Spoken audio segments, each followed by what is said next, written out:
처음에 일찍이 윤석열 후보가 강한 그립을 잡아야 된다.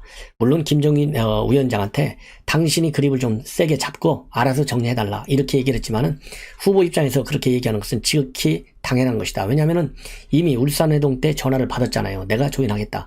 그럴 때 김종인 위원장께 전권을 드리겠습니다. 라고 공개적으로 약속을 했거든요. 그러니까 그 연장선상에서 윤석열 후보가 김종인 위원장한테 그리고 최근에도 이 그립을 강하게 잡아달라 이렇게 얘기했잖아요. 그러니까 울산회동에서는 전권을 줬고 이번에는 그냥 그립을 강하게 잡아라 얘기했기 때문에 김종인 위원장한테 모든 말하자면 지금 갈등 국면을 해결할 수 있는 이 칼자루를 다 쥐어준 거예요.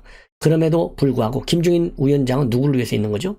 바로 후보를 위해서 있는 거예요. 그리고 김병준 위원장이 최근에 언론 인터뷰에서 뭐라고 밝혔느냐? 이제 후보 중심으로 가야 된다. 그렇지 않고서는 안 된다. 이런 입장을 내놨거든요. 그런데 내일부터 후보 중심의 선대위 체제가 명실공히 내실 있게 진행되는 것 같아서 저는 굉장히 다행스럽고 그런 측면에서 이준석 대표가 돌아올 수 있는 명분, 돛자락을 깔아주는 것이 아니냐 저는 그렇게 조심스럽게 예측을 합니다. 그래서 이제 내일이 28일, 오늘이 이제 참 28일이죠. 자정이 넘었으니까 28, 29, 30, 31일까지 있거든요. 아직도 나흘이나 남았어요. 그래서 토요일이 1월 1일이에요. 그래서 신정으로 넘어가기 전에 이준석 대표가 돌아와야만 되고 또 돌아올 수 있는 그럴듯한 명분을 주는 것이 또 이 대표 체면이 어쨌든 대표니까 말이죠. 잘났든 못났든 또 문제를 일으켰든 안 일으켰든 우리도 그렇잖아요. 사실 김종인 위원장 입장에서 보면 자식 같은 나이가 아니겠습니까? 자식을 완전히 집 밖으로 내쫓을 수는 없잖아요. 내쫓는 모양으로 지으면서 반성하고 돌아올 수 있는 또 이 명분, 또 이 직무대문도 열어주고 이게 부모의 마음 아니겠어요? 그래서 이 김종인 위원장이나 지금 현재 윤석열 후보는 돌아올 수 있는 그런 명분을 만드는 과정 중에 있다. 그래서 내일 아침부터 말이죠. 윤석열 후보 이제 기강 잡기에 나섰어요. 그러니까 그립을 김종인 위원장한테 세게 잡아달라. 이 얘기를 했기 때문에 김종인 위원장 경고한다. 이런 얘기를 하면서 지나치게 평론가적 입장에서 얘기를 하고 다니면 안 된다. 이런 경고의 메시지를 바로 어제 월요일 날 아침 선대위에서 냈던 거예요. 자, 이 대목도 결국은 경고 메시지예요. 그대로 말 그대로. 근데 이준석 대표가 또 이 입장을 밝힌 거 보면 그거 나에 대한 경고 아니야. 이렇게 슬쩍 말을 돌리고 있어요. 이 얘기는 결국은요.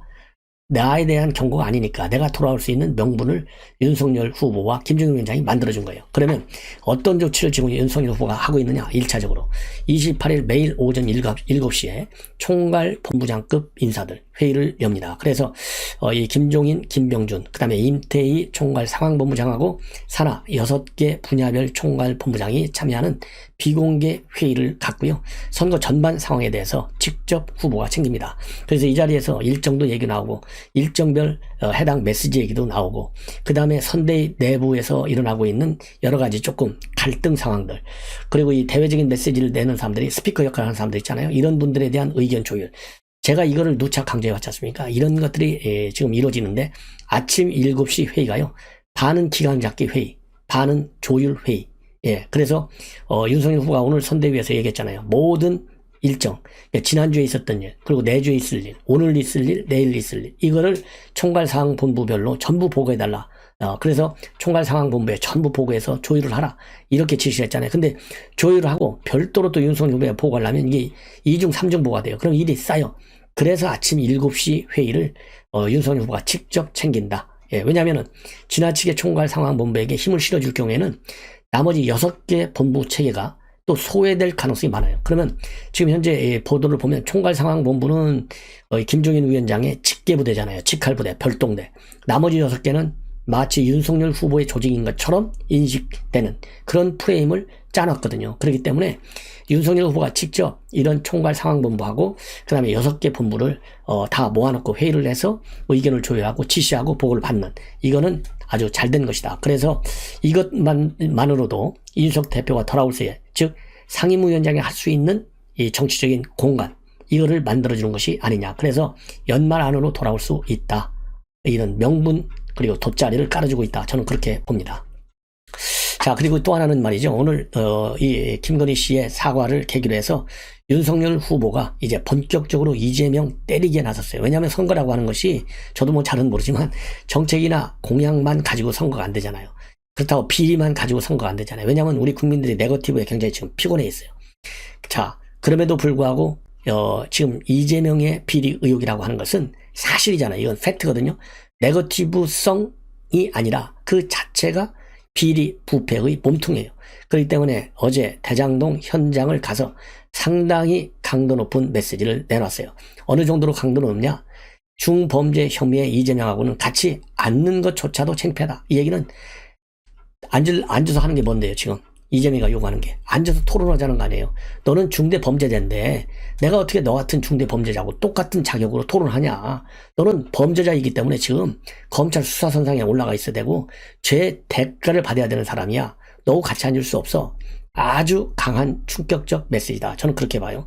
자, 그래서 오늘 대장동에 가서 대장동에 갔다는 것 자체가 대장동의 문제점을 우리 국민들한테 충분히 각인시키는 모멘텀이 된 거 아니겠습니까?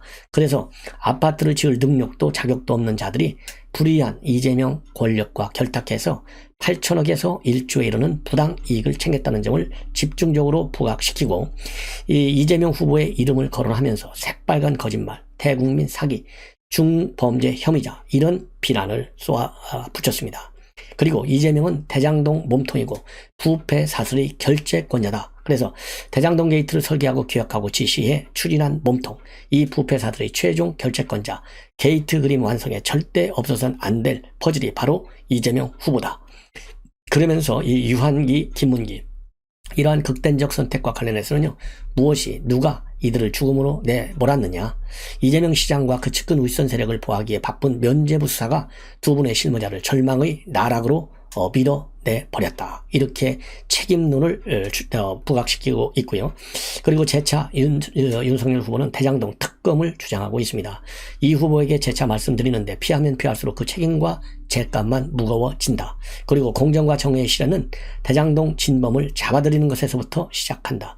중범죄 혐의에 휩싸인 후보가 진상규명에 협조도 안 하는데 어떻게 같이 앉아서 국가 장래에 대해 논의할 수 있느냐. 저도 창피합니다. 솔직히 얘기해서 이렇게까지 실토를 하고 있습니다.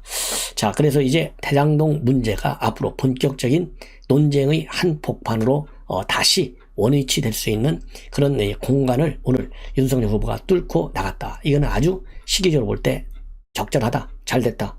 저는 그렇게 평가를 하고 싶고요.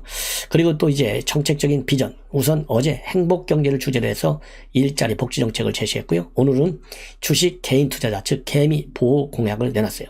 왜냐? 국민 5명 중에 1명이 주식시장에 참여하고 있는데 기업 성장의 과실이 국민께 제대로 돌아가지 못하고 있고 기업과 투자자가 함께 윈윈하는 선진 주식시장을 만들겠다. 그래서 여러 가지 세제 지원 방침을 밝혔어요.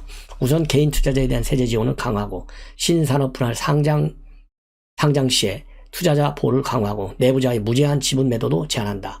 공매도 제도를 합리적으로 개선하고 자본시장의 투명성, 공정성을 개선하겠다. 이렇게 약속을 하고 주식 양도세 도입 시점에 맞춰서 증권거래세를 완전히 폐지하겠다. 그리고 장기 투자자의 우대세율을 적용해서 양도소득세를 낮추겠다라는 뜻도 분명히 밝혔습니다. 그래서 일면으로는 부패의 몸통, 말하자면 이재명에 대한 대장동 특검을 밀어붙이고요.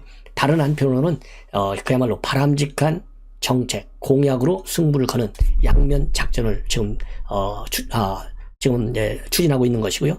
그리고 한 핵판, 이 내부에서는 이 기강 잡기에 나섰다. 이렇게 보시면 될 것 같아요. 그래서 지금 윤석열 후보의 이 3단계 작전이 지금 시행되고 있는, 그래서 아주 시의적절한 이 삼각, 이 공격, 그리고 이런 이 내부 기강 잡기 아주 성공할 것이다. 저는 그렇게 봅니다. 이러는 가운데요, 이준석 대표의 그야말로 선대위 사태가 굉장히 길어지고 있어요. 이러다 보니까 초선 의원들이 오늘 초선 의원 총회를 비공개로 가졌습니다. 여기에서 핵심적인 것은요, 이 윤석열 후보와 이준석 대표 간의 갈등, 사실 이준석 대표 간의 갈등이라기보다는요, 이준석의 돌출 행동이라고 저는 보는 게 맞다고 보는데, 이러한 상황의 엄중성, 그리고 대선 승리를 위해서는 무조건 후보 중심으로 움직여야 된다. 이런데 공감대를 형성했다. 이렇게 정경희 의원이 오늘 사회를 봤는데요, 언론에 밝히고 있어요. 그래서 당 대표께서 대선 승리를 위해서 자증하고 그리고 힘을 모아달라 이렇게 말하기로 했고, 그래서 내일 아침 28일 오전 9시에 당 대표실에서 대표와 면담을 하고 회의에서 논의된 우려와 합의점을 전달하기로 했다. 이렇게 지금 언론에 밝히고 있습니다. 참고적으로 모두에도 말씀드렸지만은 윤석열 후보와 김종인 위원장이 그야말로 이 이준석 대표의 언행, 이거는 평론가다 이렇게 말하면서 제동을 걸었습니다. 그러다 보니 그래서 지금 현재 이 갈등이 다시 또 격화되는 그런 지금의 상황에 처해 있어요. 그래서 지금 조선 의원들이 이렇게 지금 얘기한 것 같고요. 자, 여기에 관해서 이준석 대표가 또 입장문을 내놨습니다. 대표 사퇴를 촉구하는 것과 관련된 아주 민감한 이슈잖아요. 그래서 27일 저녁 표창원의 뉴스하이크의 인터뷰에서 그런 게 도움이 안 된다는 것은, 즉 사퇴를 요구하는 거, 이런 것이 도움이 안 된다는 것은 모든 당 구성원들이 알고 있을 것이다. 그러면서 일축을 하고 있습니다. 예. 그러면서 이러한 사퇴 요구는요, 초선 의원들 중에서도 일부 굉장히 성급하신 분들이 하신 말씀으로 알고 있다. 누구도 제3자적 논평가나 이 평론가가 되어선 곤란하다라는 윤석열 후보의 이 발언도 본인을 향해서 한 것이 아니다라는 얘기를 의원을 통해서 말하자면 직접 들었다. 그래서 오해하지 않고 있다. 그리고 김종인 위원장도 이 본인에 대한 경고가 아니고 굉장히 포괄적으로 얘기한 것이고, 김종인 위원장과는 현재도 말하자면 의사소통에 아무런 문제가 없다. 예. 그리고 김종인 위원장은 제가 선대위 그만둔 이후에 회의 전에 30분씩 제 방에 들러서 이야기하신다. 이거를 또 공개했어요. 자, 김종인 위원장이 뭐라고 했냐면 선거에 도움을 주겠다고 자기 의견을 비력하는데 그게 선거에 도움이 되는지 냉정하게 판단을 하라. 이렇게 얘기를 한 거거든요. 자, 그래서 거의 모두가 김종인과 윤석열 후보의 이런 평론가적 발언 하지 말라. 이것은 이제 이준석 대표를 향한 것이다. 경고다. 이렇게 모든 사람들이 그렇게 했잖아요. 그런데 오늘 이렇게 김종인 위원장이 30분 전에 자기 방에 들려서 할 얘기 다 하고 가고 있고, 그리고 윤석열 후보 쪽으로부터는 의원을 통해서 이준석 본인을 겨냥한 것이 아니라 오해하지 말아라, 이런 얘기를 들었다는 것을 이준석 대표가 밝히고 있어요. 이 얘기는 결국 돌아오는데, 이제 사람들이 그럴 거 아니에요. 야, 이준석이 김종인 위원장하고 윤석열 후보한테 한 방 먹으니까 이제자 두르는구만. 그래서 필요할 때는 한 대씩 매겨야 돼. 이런 비판적 이 시각이 나올 수 있잖아요. 그러면 당대표 체면이 다 구겨지잖아요. 그래서 체면이 구겨진 상태로 돌아오는 것은 바람직하지 않기 때문에 이렇게 미리 딱 복선을 까는 것이 아니냐, 저는 그런 생각이 듭니다. 자, 그리고요, 이제 이러한 입장과 관련해서 이 진행자가 이 대표가 이제 자기를 지칭한 것이 아니다, 이런 언급, 이 진행자의 언급과 관련해서 반박이 나오니까 공개 발언을 통해서 자기 의견을 나누는 게 아마 민주주의다. 허위사실을 이야기하시는 분들에게는 강하게 반응하지만은 평가에 대해서는 굉장히 관대한 편이다. 이렇게 얘기하고, 그럼에도 불구하고 말이죠, 선대위 복귀 가능성에 대해서는 여전히 부정적이에요. 뭐라고 했느냐? 선대위 참여한다는 것은 제가 당 대표이기 때문에 제가 기획이나 지휘할 수 있는 여건이 됐을 때 참여하는 게 의미 있는 것이다. 제가 기획하고 지휘하는 환경이 됐을 때 그런 참여를 고민하는 거지, 지금은 제가 봤을 때는 기획이나 지휘할 수 있는 환경이 아니다. 그러니까 이제 복귀 조건을 제시한 거예요. 바로 이 대목. 그래서 복귀 조건, 기획이나 지휘할 수 있는 여건, 이거를 그러니까 윤석열 후보가 만들잖아요. 윤석열 후보가 직접 매일 아침 7시에 회의하지 않습니까? 그리고 두 번째 명분 만든 것은 아까 이거 평론가적 논평 이런 거 하고 다니지 마, 이 얘기는 너를 향한 게 아니야, 이렇게 얘기했다고 지금 이준석 대표 입을 통해서 밝히고 있잖아요. 예, 이 얘기를 보면 이제 그렇잖아요. 너무 고립돼 버리면 오래돼가지고 그러면 이제 잊혀버리다 보면 벌써 초선 의원들이 비공개 총회를 거쳐서 이거 사퇴시켜버려야 돼, 이렇게까지 심한 얘기가 나오잖아요. 그러면 지금 야당 우리 국민 의원들도 야, 이준석 이거 가지고는 안 돼, 갈 때까지 우리도 같이 가자, 이런 강경론이 득세하는 거예요. 자, 그래서 똑같이 이준석 대표가 벼랑 끝을 올리면 올릴수록 이제 초선 의원들을 중심으로 해서 당의 비난 수위도 또 거꾸로 같이 올라간다. 그래서 돌아오기 직전에 말이죠, 데드엔드를 만나서 결국은 다 돌아오게 된다. 이것이 저의 판단입니다. 자, 그리고 이준석 대표가 이제 당 윤리위원회를 30일 날 오후 7시에 여는데요. 이날 징계의에 회부되는 사람은 조수진, 김영남, 그 다음에는 서울시당 부대변인 이경민입니다. 자, 이 사람들이 다 누굽니까? 이게 이준석하고 맞붙은 사람들이에요. 그래서 이 사람들을 이제 말하자면 징계 처분을 하잖아요. 그러니까 야, 이준석, 지금 당신이 시비 건 사람들 다 우리가 징계했잖아. 그러니까 기획하고 지시할 수 있는 공간이 생기는 거야. 이 명분이 이제 만들어지는 거예요. 그래서 조수진 의원은 김건희 씨 관련해서 부딪힌 거고, 김영남 의원은 말하자면 이핵관, 당신 말이야, 이핵관들하고 한 달에 수백만 원씩 돈 쓰고 있잖아, 이 얘기를 해서 이게 말하자면 김철근 정무실장을 얘기한 거잖아요. 이 얘기 때문에 이준석 대표가 말하자면 조치를 취하겠다 해서 좀 조치를 취해 주는 거예요. 그리고 이경민 서울시당 부대변인은 신지에 내쫓아, 왜 그런 사람을 영입했어? 이래서 이제 시비가 되는 겁니다. 그래서 이 사람들을 징계하는 것도 말하자면 돌아올 수 있는 명분을 만들어주는 것이다. 그래서 지금 윤석열 후보가 기강을 잡아갖고 만들어주고 있고, 징계를 처분해서 만들어주고 있고, 그 다음에 패널 정치하지 말라는 경고도 이준석 당신을 위한 것이, 당신에게 한 게 아니야. 이렇게 해서 지금 현재 단계에서요, 3가지 돗자리를 깔아주고 있어요. 다시 돌아올 수 있는. 자, 이러는 상황에서 이제 가선에서 말이죠. 이준석 대표가 뭐라 그럴까요? 이 아이카이스트라는 회사에 대한 수사 중에, 지금 이 수사 기록을 보면, 거기에서 말하자면 이준석 대표가 성상납을 받았다는 얘기가 나온다. 그러면서 가로세로 연결해서 이 내용을 보도했어요. 예. 자, 그래서 이걸 가지고 이제 말하자면 이준석 대표가 법적 조치를 취하겠다. 강하게 반발을 하고 있는 겁니다. 가세연이 뭐라고 보도를 했냐면요. 박근혜 정부 시절에 대표적인 창조경제 기업으로 꼽히는 ICT 업체인 아이카이스트의 김성진 대표에 대한 대전지방경찰청 수사 기록에 이준석 대표에 대한 성상납 진술 기록이 포함되어 있다. 이렇게 보도를 했어요. 자, 그런데 당시 대전지검 관계자는 이런 성매매 의혹이라든가 이 대표가 수사 대상에 포함됐었는지에 대해서 기억이 없다. 이런 취지로 지금 언론에 밝히고 있는데, 이때 말이죠. 이 김성진 대표라는 사람은 투자금 수백억대 이거를 가로챈 혐의로 해서 2018년도 대법원에서 징역 9년을 확정을 받았습니다. 그런데 이러한 가로세로 말하자면 보도와 관련해서 이준석 대표의 반박 입장이 나왔는데요. 오늘 가로세로 연구소에서 방송한 내용은 말 그대로 저와 관계가 없는 사기 사건에 대한 피의자 진술을 바탕으로 저에 대한 공격이다. 아이카이스트라는 회사에 대한 수사 중에 제 문제가 발견됐다면 그 당시에 수사가 들어갔을 사안이지만 저는 단 한 번도 수사를 받은 적도, 그리고 이와 관련해서 어떠한 연락도 받은 적이 없다. 천여 페이지에 달한다는 아이카이스트 수사 기록 중에 발췌 없이 제가 언급된 내용을 모두 공개하라. 또한 저는 박근혜 대통령과 그 주변 인물들에게 아이카이스트라는 회사에 대한 어떤 제안도 한 적이 없다. 그리고 김성진이라는 사람이 본인의 주변인들에게 어떤 이야기를 했는지는 전혀 아는 바가 없다. 자료 전부를 공개하지 않을 시에는 법적인 조치를 취하겠다. 이런 반박 입장문을 내놨습니다. 예. 이 자세한 내용을 윤석열 후보가 또 직접 밝혔고, 또 이재명 후보도 또 한마디 하고 나섰습니다. 그리고 오늘 또 윤석열 후보는요, 이 대장동 현장을 방문해서 대장동 사태가 가지고 있는 어떤 심각성, 이런 것들을 다시 한번 짚었고요.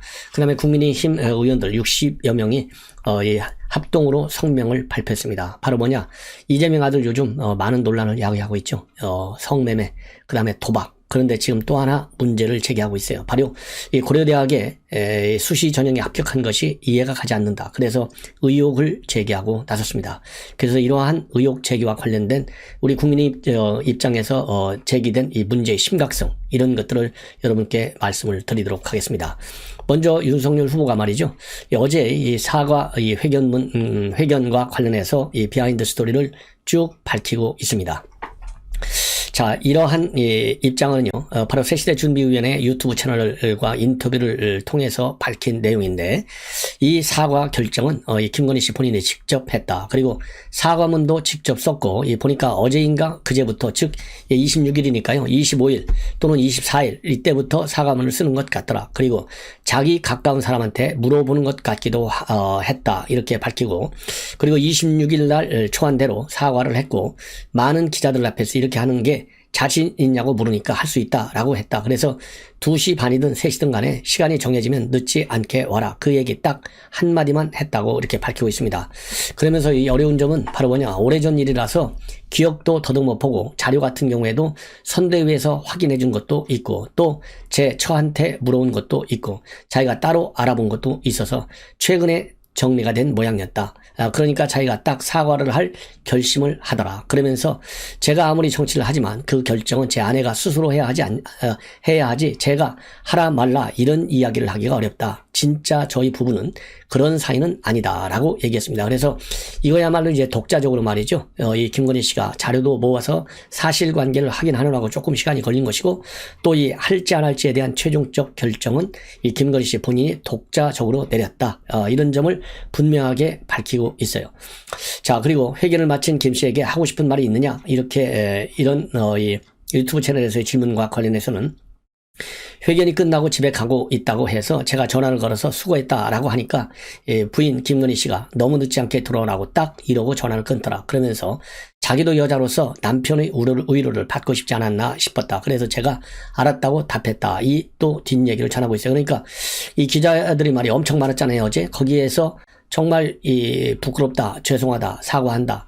연신해서 그렇게 회견 내용을 쭉 읽어 내려갔지 않습니까? 그러니까 굉장히 당황하기도 하고 긴장도 했겠죠. 그러니 집에 더군다나 아기가 있는 것도 아니고 남편의 위로를 받고 싶은 것은 일반적으로 느낄 수 있는 공통의 감정이 아니겠느냐. 그래서 이런 대목을 보면요, 이 김건희 씨하고 윤석열 후보가 어제 사과한 후에 상당히 진실된 말하자면 입장을 서로 공유하지 않았나 이런 생각이 들어요. 그리고 제가 결혼 전에 결혼 전에 일이라서 나와는 상관없다라는 그런 얘기도 있는데 지금은 현재 부부이지 않냐. 그래서 그 전에 일어났던 일에 대해서도 국민들로부터 한꺼번에 평가를 받을 수밖에 없는 것이고 이제는 평가라고 하는 것은 온전히 국민들이 판단할 몫이다. 이렇게 얘기를 했어요. 그래서 제가 보기에도요, 이 당내에서도 비교적 상당히, 뭐라 그럴까요? 우호적인, 긍정적인 평가가 압도적으로 많은 것 같고요. 어제 사과의 진정성은 저도 오늘 이제 여러분들로부터 의견을 많이 들었는데요. 전반적으로 이 긍정적인 평가가 민주당 빼놓고는 압도적으로 많은 것 같습니다. 자, 그래서요, 지금 국민의 내부에서도 이미 우선 이 완탑인 김정인 위원장도 전반적으로 메시지가 괜찮았고 처음부터 본인이 사과해야 된다고 얘기를 했었다. 그리고 또 하나 이 장애물이 이제는 제거됐다. 이렇게 긍정 평가를 하고 있고 지금 현재 윤석열 후보와 각을 세우고 있는 이준석 대표마저도 이 김건희 씨의 사과에 대해서는요, 긍정적으로 좀 평가할 필요가 있겠다. 그리고 이 김건희 씨도 이제 더 이상 위축되지 말고 담담하게 필요한 역할을 좀 해줬으면 좋겠다라고 하는 이 긍정적 평가를 내놓고 있습니다. 그리고 이 김병민 이 대변인도 이제 직접 사과를 했기 때문에 이제는 이재명 후보의 경우와 비교해 볼 때 아들 논란에 대해서는 치료가 필요하다라고 하는 사과 한마디만 들은 게 전부이지 않냐. 그래서 이 김건희 씨의 직접 사과 입장과 비교해 볼 때 훨씬 더 진정성 있는 사과를 이 김건희 씨가 했다. 이재명 아들 후보에 비해서 말이죠. 이재명 후보의 아들 이 의혹과 관련해서도. 그리고 이수정 선대위원장도 남편에 대한 코멘트들이 사실 결혼 전 이야기다 보니까 남편이 정확히 알고 있었겠냐. 그러면 사실 사과의 대상이 물론 국민이기도 하지만 남편일 수밖에 없는 것 아니겠냐라고 해서 이 감성적 사과문을 낼 수밖에 없는 이런 점을 좀 해명하고 나섰어요. 예. 그렇기 때문에 전반적으로 상당히 우호적인 평가가 당 내에서도 일고 있고요. 또 이번 사과를 계기로 해서 일부 의원들은 이재명 후보에 대한 추격에 또 나섰습니다. 그래서 이제 최영도 의원 같은 경우에는 김건희 씨는 평검사 윤석열을 9년 전 만나기 전에 이미 전시업계에서는 상당한 명성을 쌓았다. 그래서 세계 최고의 컨텐츠 국내 전시 기획은 누가 도와준다고 될 일이 아닌데 로스코저는 2015년 예술의 전당 예술대상 3관왕을 차지한 것 아니냐. 그래서 최다 관람객상, 최우수 작품상, 그 다음에 기자상, 이 기자상은요 최다 언론 노출상이라고 합니다. 그래서 문학의 파워 100인이 선정한 최고의 전시로 꼽히기까지 했다. 이렇게 말하자면 평가를 하고 있고요. 그 다음에 박수영 의원도 솔까말, 즉 솔직히 까놓고 말해서가 이 솔까말이라고 합니다. 법적으로 금지된 수행 비서를 쓴 김혜경 씨 쪽에서 이력서 부풀리게 한 김건희 씨를 비난할 자격이 있느냐. 이렇게 비판하고 있어요. 지금 김혜경 씨의 수행 비서는 성남시에서는 7급 공무원, 그리고 경기도청에서는 5급 공무원으로 승진시킨 이런 말하자면 의혹을 제기하고 있어요. 그러면서 5급은 고시 합격하게 되면 임용되는 계급인데 5급 수행비서는 장관급에만 허용된다. 물론 장관 사모님은 더더욱이 수행비서가 없다. 그래서 이게 얼마나 이게 비리 의혹이냐 이거죠. 예. 그래서 이번 이제 김건희 씨의 사과 해명을 계기로 이 반격적 공격이 일어나고 있습니다. 예. 그리고 또 이제 이 하태경 씨 같은 경우는요. 지금 이제 윤석열 후보하고 지금 이준석 대표가 각을 세우고 있는데 이준석 죽이기로 이걸 하태경 의원이 단정하고 있네요. 이건 좀 너무 심하게 나간 것이 아닌가 싶은데 왜냐하면 이준석 대표가 사퇴하고 나갔잖아요. 거기에 대해서 오늘 아침에 선대위에서 윤석열 후보가 이 패널식 이 평론만 하지 말아라 이런 입장을 얘기했잖아요. 기강 잡기에 나섰는데 그러다 보니까 이 하태경 후보와 의원하고 그다음에 이준석하고는 코드가 많이 맞는 의원 중에 한 명이잖아요. 그러다 보니까 이준석 챙기기에 하태경 의원이 본격적으로 나선 것 같아요. 그래서 잘못된 2030 정책 기조를 가지고 이제 이 후보 쪽을 좀 비판한 것이 아닌가 생각이 들어요. 그래서 잘못된 2030 정책 기조를 바꾸지 않고 이준석 주기에만 매몰된다면 청년 지지율은 더 떨어질 것이다. 그리고 이준석 죽이면 윤 후보의 2030 지지율이 올라가나 잘못된 정책을 바꿔야 청년 지지층이 돌아온다. 최근 이준석 대표 죽이면 후보의 지지율이 올라갈 수 있다는 당내 기류가 있는데 이거는 여기에 대해서 심각한 우려를 표명한다. 이렇게 밝히고요. 지금 윤 후보의 지지율이 빠진 주된 이유는 캠프에 잘못된 청년 기조로 인한 청년층의 이탈이다. 현 캠프의 청년 정책 기조에 무엇이 잘못됐는지 진단하고 대안을 마련하는 것이 급하다. 그래서 이런 것을 고쳐야지 이준석 죽이기에만 매몰된다면 청년층 이탈을 더 부추길 것이다. 그러면서 현재 캠프의 청년 정책은 이수정, 신재 영입 등 어설픈 젠더 갈등 봉합책과 반게임, 그 다음에 청년인사 영입, 민재화 부탁해 같은 청년 감수성 흉내 등으로 인해서 배가 산으로 가는 형국인데 지금이라도 바로 잡아야 한다. 그래야 지금 서울과 부산 재보궐선거와 마찬가지 압도적 승리가 가능하다. 이런 입장을 내놨어요. 자, 그런데 제가 보기에는요, 이 2030 정책이 만약에 잘못됐다면 저는 뭐 이 문제에 대해서는 뭐가 잘못됐는지 아니면 뭐가 잘 됐는지 솔직히 제가 평가할 만한 입장이 아닌 것 같습니다. 그런데 설령 잘못됐다 하더라도 2030 정책 기조를 바꾸라라고 주문을 한다 하더라도 이거를 갖다가 이준석 죽이기하고 연결시키는 이 프레임을 짜는 거 이거는 좀 받아들이기가 어렵지 않나 이런 생각이 들어요. 더군다나 이러한 이 하태경 의원의 입장문이 오늘 마침 말이죠. 이 선대위 회의에서 이제 선거가 얼마 남지 않은 비사 상황이고 굉장히 중요한 시기인데 제3자적 논평가나 평론가가 돼서는 누구든지 곤란하다. 이런 입장을 내놨지 않습니까? 그리고 여기에 의해서 김종인 위원장도 선거에 도움을 주겠다고 하는 분들이 자기 의견을 피력하는 분들이 굉장히 많은데 그것이 과연 선거에 도움이 되는지 냉정하게 판단하고 발언하라, 경고한다. 이런 입장을 내놨거든요. 자, 이런 입장, 즉 비판적 일종의 경고문이 이 김종인 위원장과 윤석열 후보의 입에서 나오자마자 이준석 대표 죽이기다. 이런 입장을 낸 것은 상당한 김종인 위원장 그리고 윤석열 후보에 대한 이 반기를 든 것이라고 저는 보기 때문에 시기적으로 말이죠. 오얏나무 밑에서 이 갓 고쳐 쓰지 말라고 하잖아요. 딱 이러한 이준석에 대한 경고문이 나오자마자 이준석 죽이지 말아라. 그래서 말하자면 명분으로 청년 정책이 잘못됐다. 이렇게 비판하는 것은 시의적으로 볼 때 하태경 의원이 굉장히 거꾸로 비판을 받을 소지가 있는 입장문을 낸 것이 아니냐. 이런 점에서 좀 많이 안타깝다. 지금은요, 후보를 중심으로 우리가 뭉치어야 될 때가 아니냐. 저는 그런 생각이 듭니다.